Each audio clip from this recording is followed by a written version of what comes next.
Hi, Miss Hall here. This video is the next in our World Religion series. Remember, you'll need to take good notes on these videos and probably revisit them later as we're getting ready for our religion project. Since we're talking about ancient India in this unit, it's only fitting that we discuss Hinduism. Let's begin by talking about the roots of Hinduism. Unlike a lot of other religions, Hinduism doesn't have a single founder or one sacred text. It began thousands of years ago when religious teachers in India were trying to explain the nature of the universe. Later, their ideas and their stories were collected into the Vedas and Upanishads. These are sacred texts which use vivid images to examine the complex ideas about the soul and the connectedness of all life. You may be wondering about the belief system of Hinduism. Do they have one God or many? An ancient proverb states that God is one, but wise people know it by many names. This reflects a key feature of Hinduism, the belief that all the universe is part of an unchanging, all-powerful spiritual force called Brahman. The most important Hindu gods are Brahman, the spiritual force or creator, Vishnu, the preserver, and Shiva, the destroyer. These are all different aspects of Brahman. Each god can take many forms, animal and human, and they each have their own family. Every Hindu has an Atman, or essential self, which is actually another name for Brahman. The ultimate goal is to achieve moksha, or union with Brahman, to become one with Brahman. To do that, you must free yourself from all selfish desires.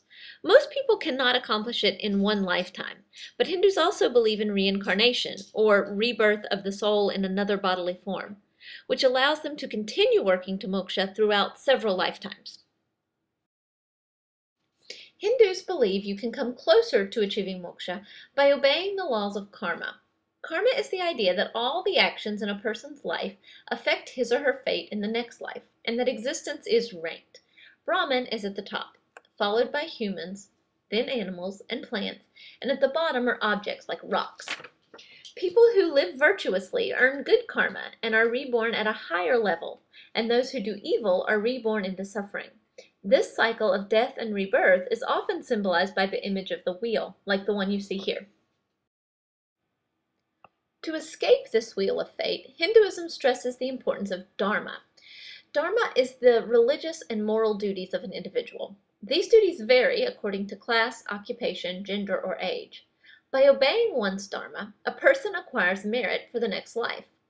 One key moral principle to Hinduism is ahimsa, or non-violence. This is the belief that all things are aspects of Brahman and should be respected. Around 500 BC, the teacher Mahavira founded Jainism, a new religion that grew out of Hinduism but rejected the idea that Brahmin priests alone could perform sacred rites. Jainism emphasized meditation, self-denial, and an extreme form of ahimsa. To avoid killing a living thing, even an insect, they carried brooms to sweep the ground in front of their feet as they walked. Well, that's about it for Hinduism. Remember, the next step is to review your notes and make sure that you have enough information. Also, be sure you're working on completing all of your India activities by the due dates. Have a great day!